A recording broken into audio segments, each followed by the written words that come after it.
Salut, moi c'est Seydou Comparé. Comparé avec K, et voilà, j'insiste, c'est très important. Voilà, ça a été toujours été comme ça. Et voilà, moi mon K c'est juste un K. Donc c'est toujours avec K. Voilà. Et merci encore.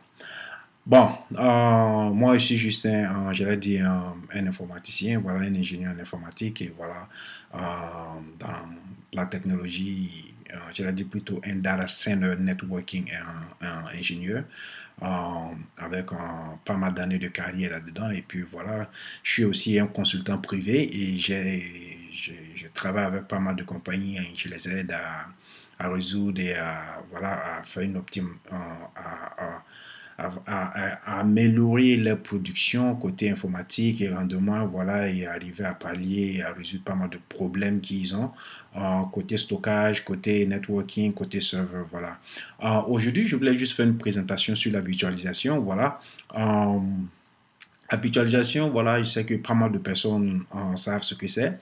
Ceux qui ne le savent pas, d'abord, voilà, la virtualisation, c'est juste une autre approche de pouvoir intensifier les ressources du hardware en software.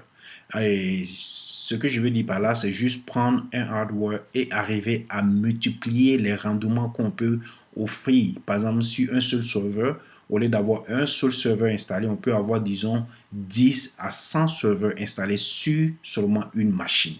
Et c'est un peu ça la virtualisation. C'est comme arriver à avoir des serveurs de haut de gamme et croyant que ces serveurs sont sur des machines physiques, mais en tant que tels, ils ne sont pas sur des machines physiques. C'est des serveurs qui sont juste sur sur des logiciels. Voilà. C'est un peu ça dans la conception de la virtualisation ici présentement. Voilà, et moi je voulais juste faire une petite démonstration sur ce que je l'ai dit, la virtualisation type 2. Bon, type 2, le type 1 d'abord, comme j'ai mentionné, j'ai parlé de serveur au début. Et type 1, c'est plutôt ce qu'on appelle un bare metal. Okay? Un bare metal, c'est juste, tu prends un hardware et tu installes un logiciel là-dessus qu'on appellerait hypervisor. Le hypervisor sera chargé maintenant de présenter les ressources physiques du hardware au hypervisor qui les prendra et il va les, j'allais dire plutôt, les présenter ou bien les offrir maintenant à ce qu'on appelle à des serveurs ou bien à d'autres machines. Voilà quoi. Donc ça peut être des Windows ou bien des serveurs Windows, voilà, ou bien Linux ou bien Unix, voilà quoi. Pas mal d'autres compagnies, voilà. C'est un peu cela. Mais toujours est-il qu'il faut savoir que pour que cela puisse se faire, il faut avoir ce qu'on appellerait un hypervisor. Le hypervisor existe, j'allais dire au type 1 comme au type 2. Voilà. Dans le type 1, nous, pas le type 1 aujourd'hui. Je vais revenir parce que le type 1 est vraiment large. Et quand on parle de type 1, il y a beaucoup d'autres éléments qu'il faut ajouter. Voilà, et je viendrai avec pas mal de démonstrations. Voilà quoi. En fait, ça, c'est ma toute première vidéo et j'espère bien arriver à montrer un peu toutes les facettes aussi de la technologie que je connais et pourquoi pas ce que d'autres personnes puissent aussi avoir accès à cela et à comprendre comment ça fonctionne. C'est pas vraiment de la magie, de la technologie. Voilà, il faut juste arriver à la connaître et à la comprendre. Voilà, allons-y. On va commencer au type 2 aujourd'hui. VMware, c'est la compagnie qui est en marche et qui est leader sur le marché actuellement. Boum. Il n'y a pas autre compagnie actuellement qui peut défier VMware présentement. Il y a Microsoft qui arrive, mais toujours est-il que voilà, il y a toujours un mais. C'est pas que c'est pas bon, c'est très bon, seulement qu'avec VMware, il y a plus de performance, plus de features et puis plus de ressources disponibles. Voilà. Ici connaissent bien la matière, voilà quoi, c'est un peu ça aussi. Il y a pas mal de solutions qui sont vraiment susceptibles de pouvoir rouler ou bien d'être installées facilement et d'intégrer aussi avec VMware. Voilà. Donc, parlant de type 1, j'allais plutôt aller sur le produit ici. Ça, c'est le site de VMware. Voilà, vous pouvez y aller et puis voilà, présentement. Et même vous téléchargez une version gratuite, j'allais dire une version démo. Et puis voilà, vous amusez un peu avec ça et voir comment ça fonctionne. Bon, au type 1, aujourd'hui, comme je l'ai dit, comme on le parle, nous, on allait chercher plutôt ce qu'on appelle Personal Desktop. Personal Desktop, nous, on allait chercher plutôt à faire ce qu'on appelle Fusion ou bien Fusion Pro. Moi, j'ai un Mac. Quand tu as un Mac ou bien un Apple, c'est là que tu prends le Fusion. Okay, la Fusion plutôt. Donc, Fusion ici sera juste pour les Mac et Workstation, ça va être pour les ordinateurs avec Windows.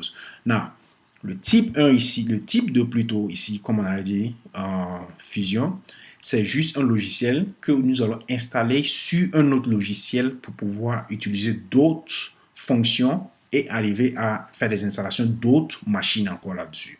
Donc, en fait, c'est plutôt, j'allais dire, 2 étapes sur le type 2, le type 1. OK? Donc, ça veut dire que celui-là, nous allons l'installer sur un système d'exploitation qui est un système d'exploitation Windows, Mac ou bien Linux. Et sur là-dessus, maintenant, nous allons activer notre hypervisor et qui va nous donner la possibilité de pouvoir faire d'autres choses encore et installer d'autres systèmes d'exploitation sur la même machine encore. Mais le type 1, ça c'est carrément autre chose. Nous, on installe directement le hypervisor sur le type 1 sur la machine directement. Et maintenant, à partir de là-bas, on installe maintenant notre système d'exploitation. Ou bien, bon, j'avais plutôt dit, bon, je ne vais pas trop élaborer le type 1 parce que, comme je dis, c'est très large et très vague. On allait rester au type 2 pour le moment. Et comme je le dis, c'est cette version que moi j'allais télécharger et que j'allais utiliser pour faire ma démonstration. Ok? Ceci dit, voilà, perdons pas le temps et allons-y et on verra voir ce que ça donne. Ok, bon, ça c'est ma machine, ça c'est ma VMware Fusion comme vous pouvez le voir ici présentement et voilà, on peut voir ma version actuellement, c'est la version 8 que j'ai présentement qui est l'une des dernières versions actuellement. Voilà, et vous pouvez aussi aller la télécharger et puis voir comment ça fonctionne, quoi, et puis pourquoi pas vous amuser un peu avec, voilà. Aujourd'hui, nous allons faire l'installation et vraiment, c'est très, très, très facile. Comme je l'ai vous dit ici, moi, c'est mon Mac Apple ici que j'ai présentement et mon Apple carrément c'est un logiciel Apple. Mais il arrive que je veux utiliser d'autres logiciels de Windows, mais je ne peux pas l'utiliser directement sur mon Mac parce que c'est pas compatible. Dans ce moment, qu'est-ce qu'il faut faire? Au lieu de bouger ou bien aller sur un autre ordinateur qui a un Windows et puis faire ce que j'ai à faire, puis encore télécharger mes fichiers, puis les emmener sur mon Mac, voilà quoi, de gauche à droite, c'est vraiment difficile. Donc pour moi, installer encore la version Windows sur ma machine, ça me donne encore plus d'atouts et plus rapide. Voilà, et ceci dit, allons-y, on fera la démonstration. Voilà, c'est tout simple. Voilà, on allait installer, on allait aller plutôt en faisant New, ce qui veut dire nouveau. On a cliqué Continue ici. Voilà, ici, voilà, je peux décider de faire Windows 7 ou bien je peux faire Windows 10 parce que c'est la version que je veux. Ça, sur le système d'installation, sur les ASO que je vais plutôt choisir pour faire mon installation. Aujourd'hui, j'allais plutôt faire, j'allais dire le Windows 7. Bon, disons, allons-y au Windows 10. Comme c'est la Microsoft vient de faire aussi, de lancer cela pas longtemps. Donc voilà pourquoi parlons-y au Windows 10 alors. Donc voilà, on clique New, on va faire Windows 10 et moi je vais aller en 64 bits. Voilà. Right. On va cliquer Continue. Voilà. Ici, je peux juste aller puis prendre les basics. Comme je l'ai dit, ceux qu'ils ont pris comme truc, voilà, ils allaient faire basic ici, ça veut dire que guest operating system, ça veut dire que mon système d'exploitation va être Windows 10, mon hardware va être 60 Go, ma mémoire va être 2 Go, et puis voilà, j'allais avoir network sharing avec NAT, Network Address Translation. Ceci veut dire que je peux juste avoir ma connexion networking aussi à part entière même de mon ordinateur Windows. Ok, donc voilà, je vais aller juste et puis faire j'allais modifier les paramètres ici parce que moi je crois que c'est trop pour moi. 60 Go, je veux juste 10 Go, j'allais dire plutôt 20 Go, ça doit être suffisant. Voilà, et puis ma mémoire, je vais garder peut-être 2 pour le moment. En fait, ce qui veut dire qu'ici, j'allais plutôt avoir beaucoup ce qu'on a dit thin provision, c'est-à-dire qu'on va juste donner la capacité qu'elle a besoin tant qu'on aura besoin de plus de capacité. Donc, ça veut dire on peut même augmenter la capacité du disque pendant même que sans même voilà quoi, sans même se soucier, voilà, parce que tant qu'on aura sur notre disque dur actuel assez d'espace, voilà, c'est très facile, il faut aller avec, voilà. C'est un peu cela quoi, voilà. Dans le customize ici, voilà, j'allais plutôt dire ici, j'allais plutôt garder la même version et puis j'allais aller et puis je vais juste Windows 10 test. Voilà. sauvegarder. Voilà, ça me donne l'option maintenant de faire mes changements ici. Et voilà, je vais partir. Je vais dire non. On va faire plutôt 25. Voilà, on va appliquer. On va faire show all again. Et puis, je vais juste voir ce qu'il y a. Je peux faire mes changements ici. Pas mal de tout. Voilà, processeur. Voilà, je peux changer mon corps. Voilà, je vais aller à 2 ici. Tout corps, voilà, ma mémoire ici. Bon, si vous vous rendez compte, sur mon ordinateur en tant que tel, sur mon Mac, j'ai plus de 16 gigas. Bon, voilà, quoi, j'utilise 2, c'est pas mal, voilà, quoi, c'est bien. Voilà, donc allons-y, et puis on va aller, on va cliquer, on va fermer, et ça, automatiquement, ça va commencer à faire notre installation. Voilà.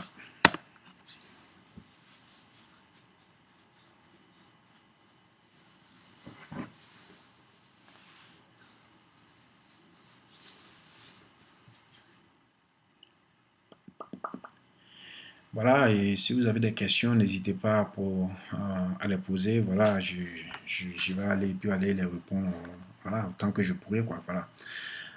Voilà, on va prendre juste cela. On va faire juste English pour le moment. Voilà. Et on va cliquer Next. On va faire Install. Et puis, et ça commence.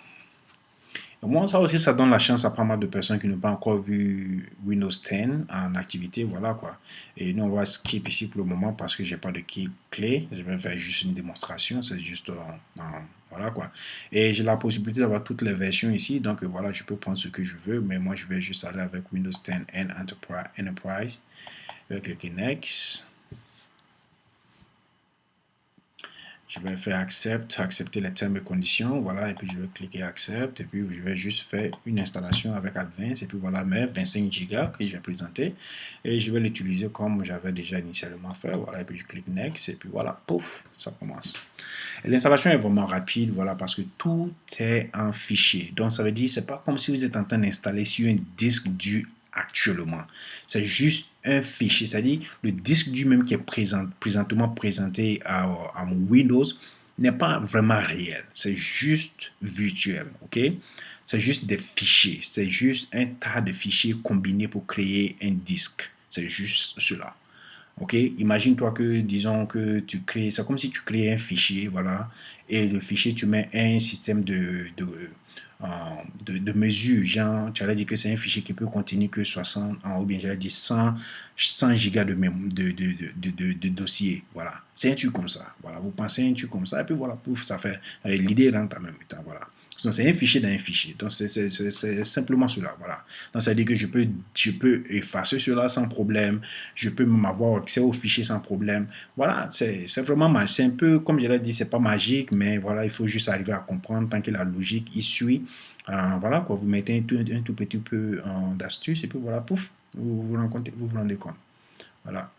Donc, c'est un peu cela la virtualisation. Comme je l'ai dit, peut-être, pourquoi pas quand on parle de sorcellerie au pays, voilà, on nous dit que voilà, les gens se font comme ci, ils se font comme ça. Voilà, c'est un peu cela. Voilà, tu vois, c'est pas vraiment sorcier, voilà, ok. Mais ici, c'est un peu ce système-là qui va, ok. Mais quand tu arrives à comprendre un peu la logique, pouf, voilà quoi, tout marche. Voilà. Et bien, comme je disais, voilà aussi, moi, je suis un ingénieur un peu dans le privé aussi. Je suis voilà, je fais des consultations personnelles et privées. Voilà, j'ai eu la chance à travailler avec pas mal de grandes compagnies et j'ai beaucoup appris. Et voilà, j'essaie aussi de partager un peu le savoir. Je suis un consultant privé. Je suis prêt à faire des services, voilà, soit parallèle, en direct, j'ai dit peut-être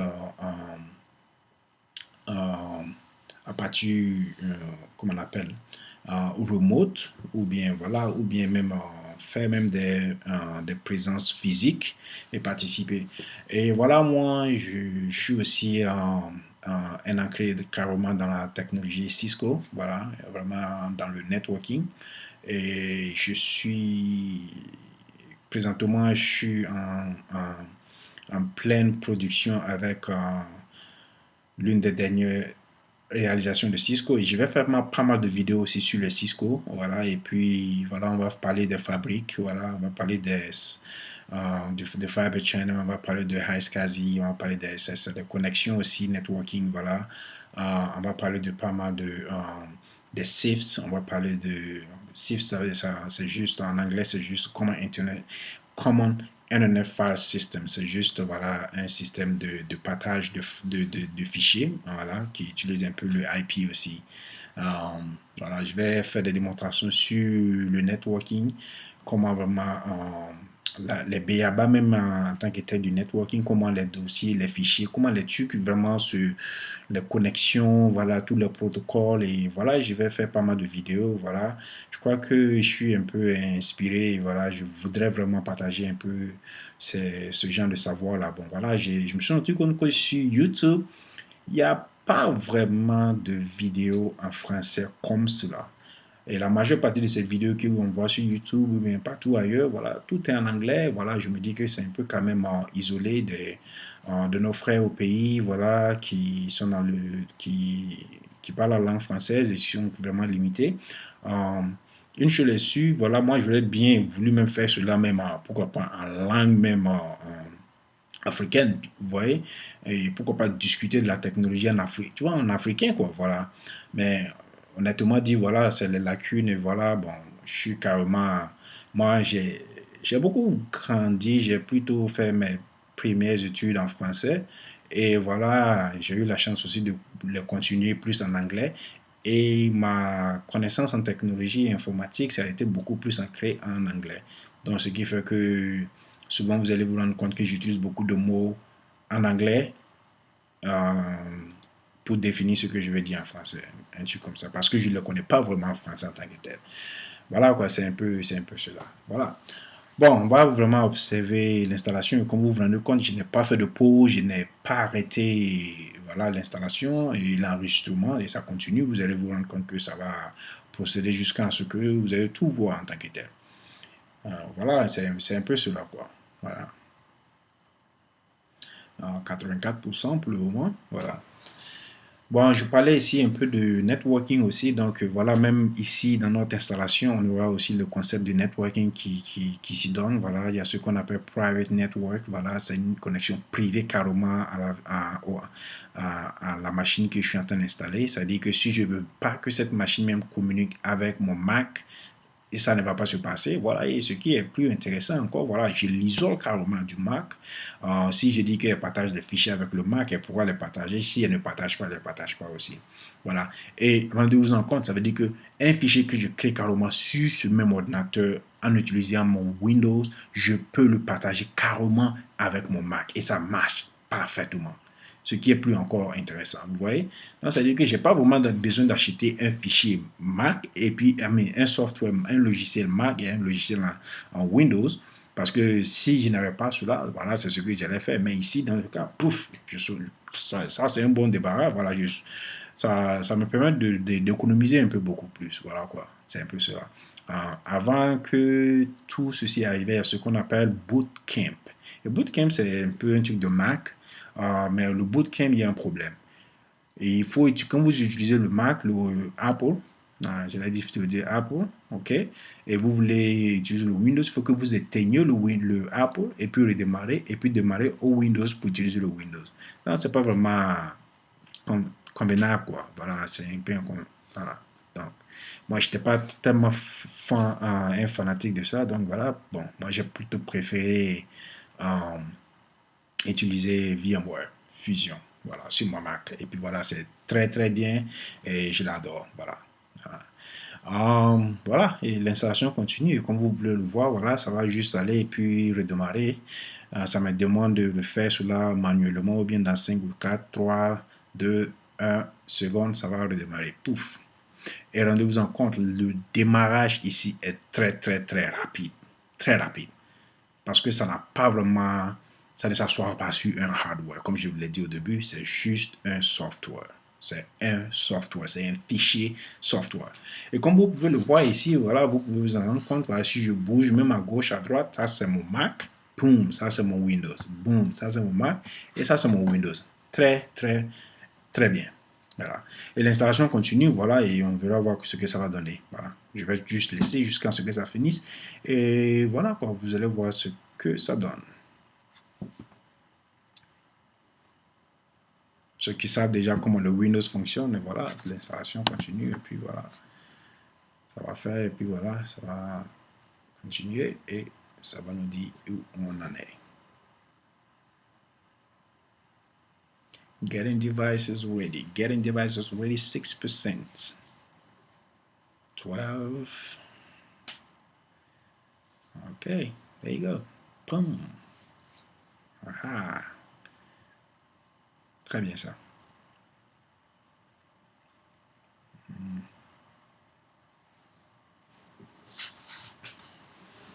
Et comme je dis, n'hésitez pas, surtout si vous avez des questions côté networking, data center, voilà. Enfin, je suis carrément dans l'infrastructure, voilà. Ça veut dire déjà même partie de la conception logique, d'abord du data center jusqu'à la mise en place finale. En fait, je suis quand même un architecte aussi là-dedans, voilà.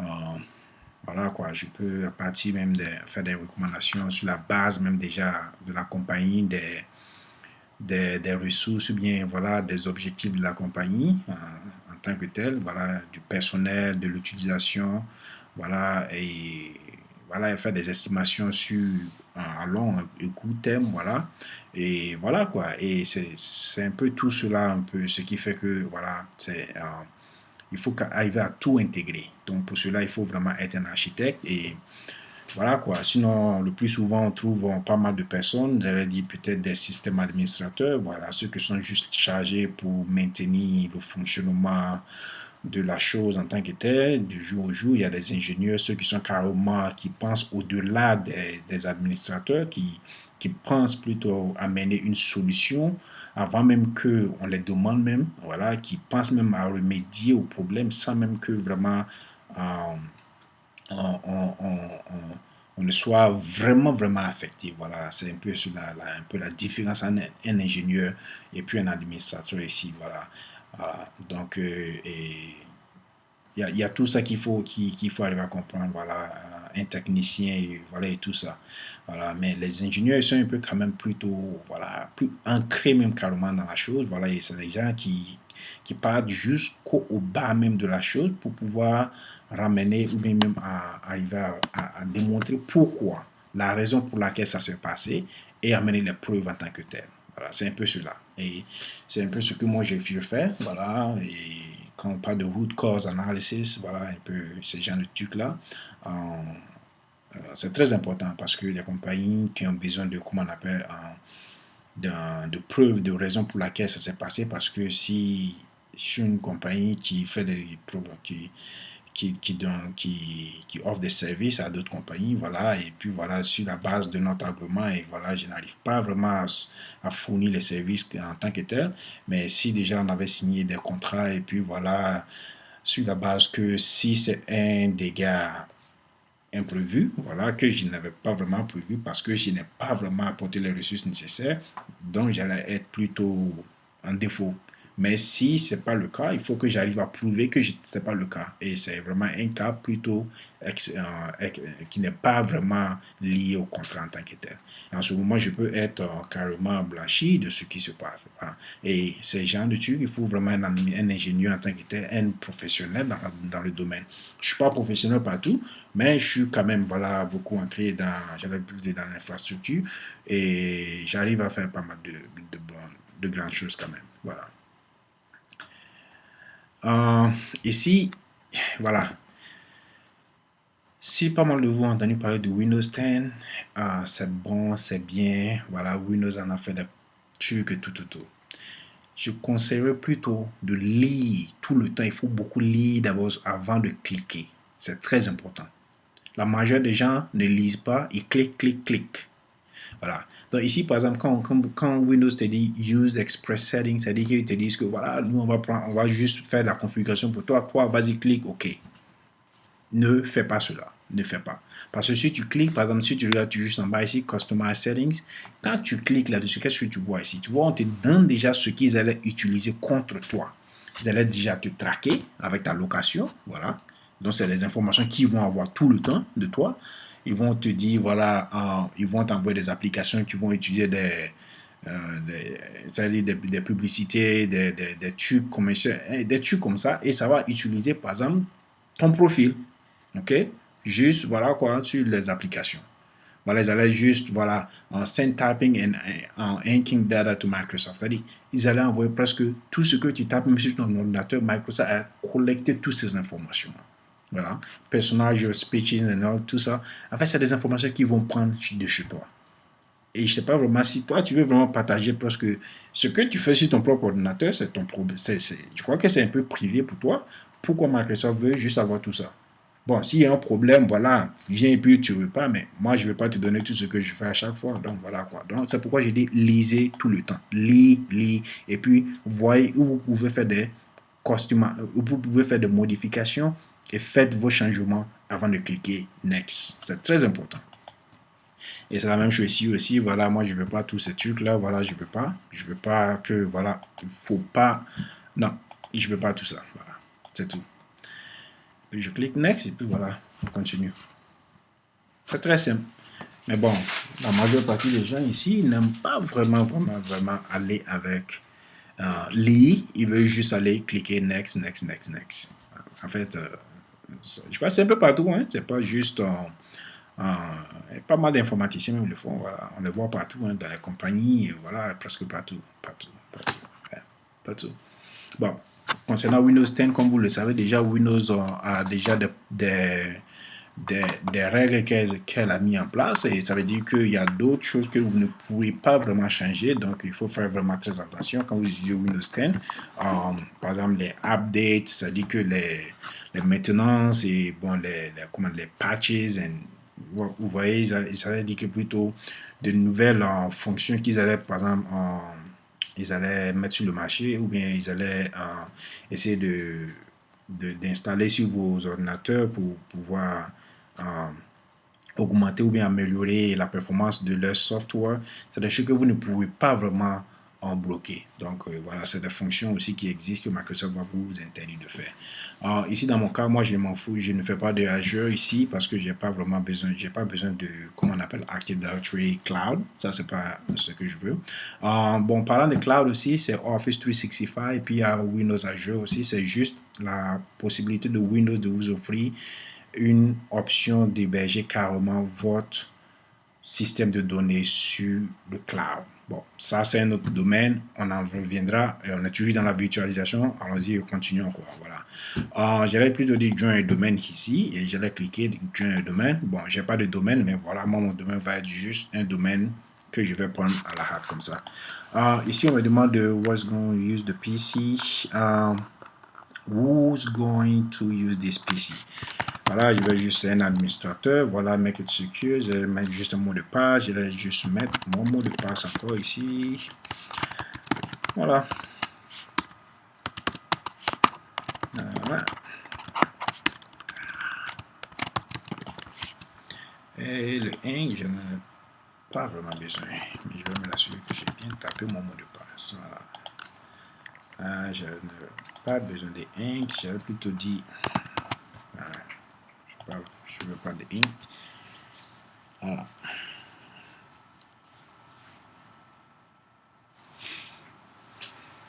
Ok. Et je crois que vous vous rendez compte déjà, mon écran est un peu bizarre, mais voilà, c'est un truc qui va se passer très rapidement parce que le VMware, il y a, comment je l'ai dit plus tôt, le VMware que j'ai actuellement va se rendre compte que mon écran est quand même plus grand que ce que Microsoft est en train de m'offrir et automatiquement va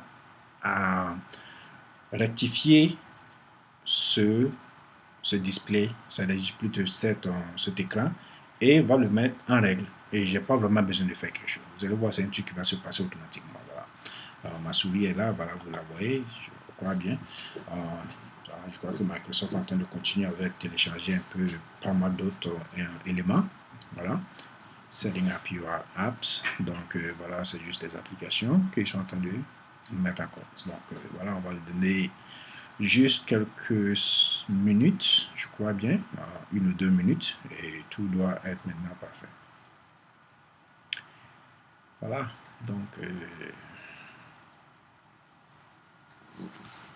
En fait, j'ai décidé de ne pas mettre une pause sur la vidéo. Je veux juste que ça continue comme ça est et vous allez comprendre et voir vraiment exactement comment ça fonctionne, quoi, voilà.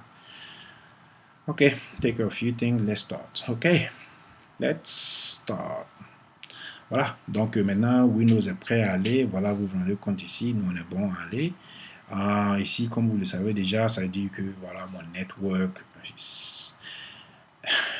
Ici, j'aime bien le faire parce que si j'avais d'autres ordinateurs dans la même catégorie, avec les mêmes fonctions, j'allais juste aller puis cliquer yes et puis ça allait arriver. On allait plutôt faire des partages un peu plus faciles. Mais dans mon cas, il n'y a pas vraiment besoin de ça. Mais je vais juste cliquer yes. Et ça, c'est pas vraiment très truc, quoi. Voilà. Et comme je disais ici, voilà, c'est en train de faire toujours quelque chose ici. Vous allez vous rendre compte, pas mal de choses vont se passer. Voilà. Je vais fermer ça.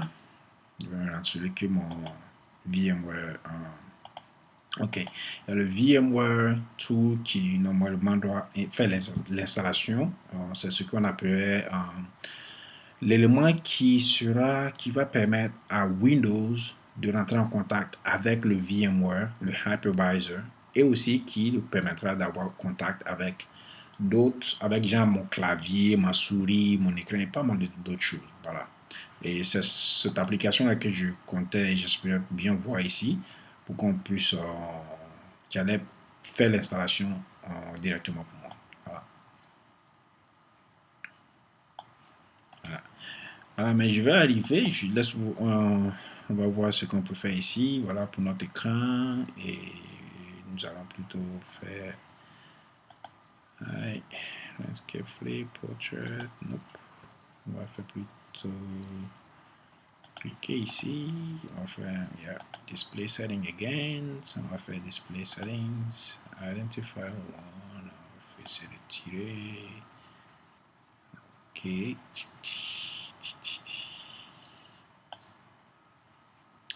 ok, on va voir ce que ça donne. Non, on va juste aller à Advanced Settings Display. Voilà, c'est ce que je voulais. Voilà, on va essayer d'identifier d'abord. Voilà, maintenant ici, on va displayer. Donc, j'essaie maintenant de faire mes changements ici. Mais voilà, on va arriver à faire d'autres choses. Voilà, rapidement, on va faire l'installation du install VMware. Voilà, quand je fais ma souris aller juste là-haut, ça me donne l'option de ramener, descendre plutôt mon VMware et ce qui va me donner l'option maintenant de faire, j'allais plutôt dire install VMware Tool, ce que je voulais au début. Puis on va essayer de faire l'installation et automatiquement, ça va maintenant à partir du Windows, ça va lancer cette application. Souvent, automatiquement, ça devait se faire. Malheureusement, ça ne s'est pas fait. Voilà, c'est pourquoi je fais ça manuellement. Voilà. Et c'est ce que je parlais. Et voilà, ça va faire mon installation et pas mal de choses.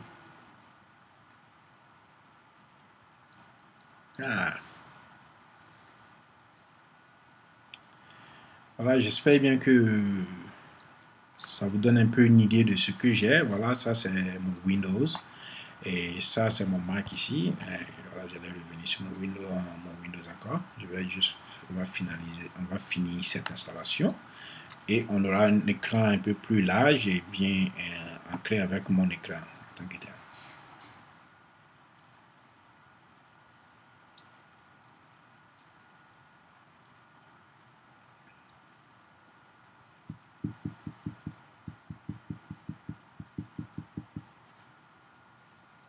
Ok, on va continuer next. On va faire complete.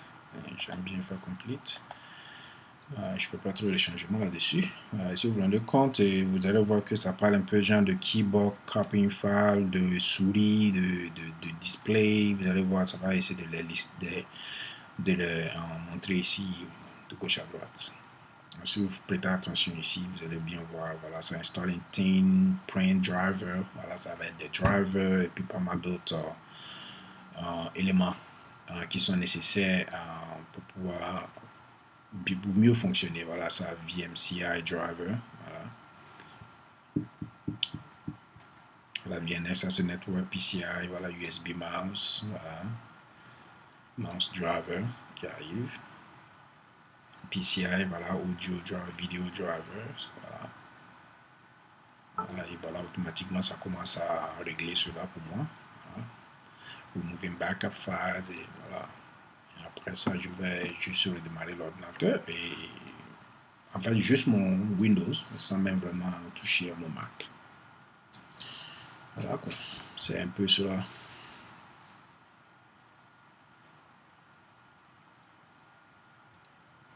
Je crois qu'en gros, ça, c'est pas vraiment. J'allais dire, voilà, et voilà, l'écran est parti, voilà, c'est devenu normal. Ça prend carrément mon Windows et mon écran normal, et voilà quoi. Ça, c'est encore plus intéressant et c'est plus clean, j'allais dire. Voilà. Je vais attendre que ceci finisse, et voilà. Et ça, c'est mon VMware Tool ici. Voilà, ça, c'est mon. Là, c'est Windows avec pas mal d'autres options. Voilà, je peux faire juste normalement comme je suis en train de travailler sur un Windows. Voilà. Et comme je dis, ça va redémarrer, j'ai dit oui. Et voilà, ça redémarre très rapidement. Et puis voilà, comme vous voyez, c'est clean quoi. Voilà. C'est très joli encore à voir. Ça, c'est mon Windows. Et voilà, ça, c'est mon Mac. Voilà, c'est mes fichiers Mac ici. Sans problème. Quand je bouge ici, ça, c'est mon Windows.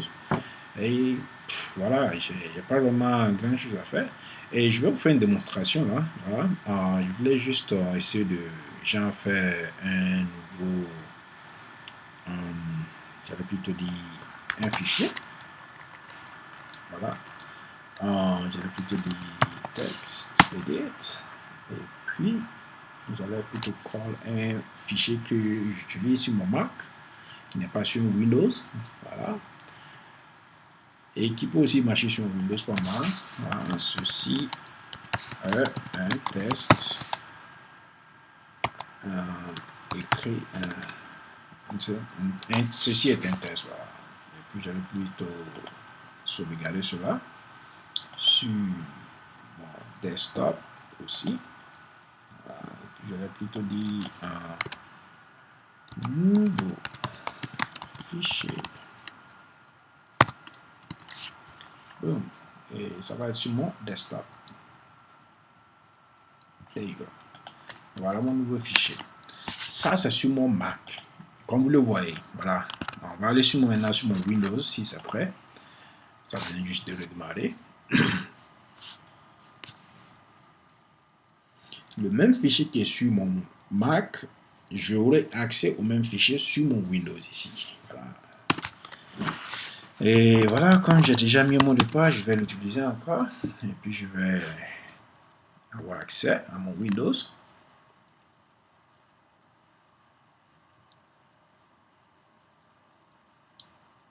Voilà, je suis connecté. Maintenant, disons que je veux aller sur mon Mac. Aller prendre le fichier que sur mon Mac. Bon, à partir d'ici, je ne peux pas vraiment le faire. Donc, ce qu'il faut que je fasse, il faut que je passe sur mon menu. Et à partir de mon VMware ici, voilà, à partir du VMware ici, je peux faire ce qu'on a en dire, plutôt sharing settings. Et à partir d'ici, je vais faire Enable Folder Sharing et puis je vais cliquer Partager et puis je vais juste aller prendre mon desktop et puis j'allais plutôt aller prendre le fichier exact que je voulais et plutôt mon desktop et puis je vais le add ici et je vais dire tout ce qui est sur mon desktop, partage avec mon Mac, sur mon Windows et puis voilà, c'est tout, pouf. Et quand je fais cela, je ferme et puis voilà, ça c'est mon sharing ici, je clique là-dessus, boum, ça c'est mon desktop. Ça, c'est tous mes fichiers. Voici mon nouveau fichier et je vais l'ouvrir ici. Boom, ceci est un test. Ça, c'est le même fichier. Et je vais le modifier. Ici, modifier à partir de Windows 10. OK. Puis je vais le fermer. Je vais dire Save. Je vais fermer ici et je pars sur mon desk, sur mon Mac. Je l'ouvre. Boom. Modifier à partir de Windows 10. Enfin, voilà. Voilà, en fait, c'est pas vraiment sorcier. Voilà, c'est juste cela. Je voulais vous montrer. Voilà mon disque. mon stockage de 25. Voilà, je n'utilise que pratiquement 10 Go actuellement que j'ai eu pour installation. Voilà, c'est le même type de Windows. Voilà. En côté networking, ça c'est mon, j'aurais plutôt dire, voilà, ça c'est juste d'autres informations qui sont là, mais voilà, ça c'est pas vraiment. J'allais plutôt ouvrir ceci et puis j'allais vous montrer ce que j'allais plutôt dire, mon fichier networking. Laisse voir ça. Moi je vais plutôt faire une CMD. Je vais faire IP config. Voilà. Quand je fais un IP config ici, voilà, le IP config me dit que moi j'ai un local domaine. Voilà, je ne suis pas vraiment sur un domaine ou quoi que quoi. Et voilà mon IP address ici qui est 172. Voilà, ça c'est la classe B de mon IP address. J'aurais plutôt dit avec un subnetting avec le mail automatiquement en classe C. Parce que je suis en train de subnetting utilisant les 3 octets. Donc voilà, donc mon networking en tant que tel comme ici, et ça c'est mon host. Donc voilà, et ça c'est mon default gateway qui est actuellement mon hypervisor. Concrètement parlant ici. Alors, donc si vous vous rendez compte, sur mon Mac en tant que tel, c'est carrément un network différent, et je vais juste vous montrer cela. Voilà. J'aurais plutôt dit sur mon Mac, je l'ai fait terminal. Et ça, c'est le terminal de mon Mac, qui est comme le command prompt. Voilà, et ça vient. Et comme je ne veux pas la voir ici, je vais lui dire, il faut plutôt venir dans le Windows. Ah, bon, il est en train de télécharger toujours. There you go. Voilà. Je vais dire IP, non IP, mais if config. Voilà. Lui, il aime les if config et pas les IP config. Voilà, si je fais if config ici, ça c'est mon Mac, et automatiquement vous allez vous rendre compte que j'ai mon Ethernet ici et j'ai mon Ethernet 2 forward bridge. Voilà, ça c'est juste le VMnet, ça c'est ce que je vous présentais de l'autre côté là-bas. Si vous vous rendez compte, voilà, ça c'est le hypervisor qui utilise tout ça. Voilà, ça c'est, voilà. Donc, voilà, ça c'est côté hypervisor, ce qui met mon ordinateur, comme j'ai dit, 172.116.181.1. Donc ça c'est mon networking et ça c'est mon host. Donc si vous vous rendez compte, si je le prends ici, 172, voilà, donc ça c'est mon networking host. Donc comme on est sur le même networking, on peut être sur le même host. En tant que tel, si vous vous rendez compte ici, mon default gateway c'est that2. Mais il faut vous rendre compte ici aussi, on est sur le même networking parce qu'on est 172.116.180.133. Donc sur le même networking, juste que nous utilisons des différents host numbers. Donc voilà. Et en ce moment, je suis carrément ici. Donc ça veut dire que je suis... C'est celui-là qui est mon hypervisor guide. Voilà. Donc en tant que tel, ça c'est mon hypervisor, ça c'est le broadcast ASP. Ça c'est juste un broadcast. Donc voilà, je n'ai pas vous en faire. Et ceci est mon gate, plutôt le IP de mon VMnet 8 network. J'allais dire VMNIC. En VMnet plutôt. Virtual Machine Network, c'est ce que ça veut dire. Voilà. Le premier ici, ça c'est aussi, comme je l'ai dit, mon gateway. Donc, en fait, il y a juste une combinaison ici pour faciliter la séparation carrément de mon Mac et de mon Windows. Voilà. Donc, si vous vous rendez compte ici, ça c'est carrément mon Windows et de mon Mac plutôt, avec mon IP address qui est iNet qui est 10.0.0.5. Et je le reconnais parce que c'est mon IP address. Et mon gateway ici, si je peux le trouver, voilà. Bon, yep, il doit être là quelque part. Là. Bon, de toutes les façons, voilà, c'est juste, voilà, c'est là, bon, voilà, on n'a pas besoin d'aller jusqu'à là-bas pour vous montrer mon gateway et tout ça, voilà, pour éviter tout, voilà. Mais de toute la façon, voilà, c'était juste voilà, une présentation voilà quoi, pour avoir plus le détail, voilà. Et comme je l'ai dit, je peux mettre aussi celui-là, mon Windows, sur le même networking que mon Mac sans problème, mais je préfère plutôt l'isoler. Voilà, c'est un peu cela que j'aime faire beaucoup. Voilà. Ben voilà, c'était là ma présentation de ma virtualisation type 2 et c'est vraiment simple, vraiment compatible et vous pouvez l'utiliser comme vous voulez. Vous pouvez aller sur le net, vous pouvez naviguer, comme je dis naviguer. J'allais plutôt dire quoi ici en internet, ouais. Voilà, je peux juste appeler mon internet, poum, il va vous dire on est différents networks, mais voilà, c'est juste utiliser d'autres logiques de communication. Et voilà, quoi, je suis connecté sur le net, il n'y a pas de problème, vous voyez, voilà, vous pouvez le voir, je peux naviguer, je peux aller de faso.com, voilà, vous voyez, faso.net, boum, et puis voilà, ça me prend là-bas hein, sans problème. Voilà, c'est sur mon Windows et ça c'est sur le Mac. Et puis je peux aller carrément sur abidjan.net. Voilà quoi. Voilà, c'est un peu cela. C'est pas vraiment compliqué, c'est pas sorcier. Hein, voilà, c'est très bien. Voilà. Ben voilà, si vous avez des questions et vous voulez en savoir plus, voilà, j'aime bien beaucoup partager avec pas mal de frères et de frangins aussi. Voilà, de passage, je salue presque tous les gars depuis Ouaga et voilà, tous les gars depuis Abidjan. Voilà, merci encore d'avoir regardé ma vidéo et j'espère bien envoyer plusieurs autres vidéos et vous montrer un peu comment la technologie y est et je crois qu'on va bien s'amuser très très bientôt. Je vais faire plutôt des démonstrations networking vraiment mini. Vous allez comprendre depuis la base de l'électricité de 0 à 1 comment tout cela fonctionne et comment nous arrivons à avoir tout l'écran ici et qu'est-ce qui les fait vraiment asseoir ici et nous on les voit un peu naviguer, déménager la souris et tout. Voilà, c'est pas vraiment associé, voilà, comme je le dis, c'est pas associé. Il faut juste vouloir comprendre et mettre la logique et voilà, on y arrive. Voilà. Voilà, j'espère que voilà, ça aide beaucoup et voilà, prenez soin de vous et à très bientôt. Voilà, moi encore c'était Seydou comparé avec K. N'oubliez pas le K avec K, très important. Merci encore et voilà. Bonsoir à vous.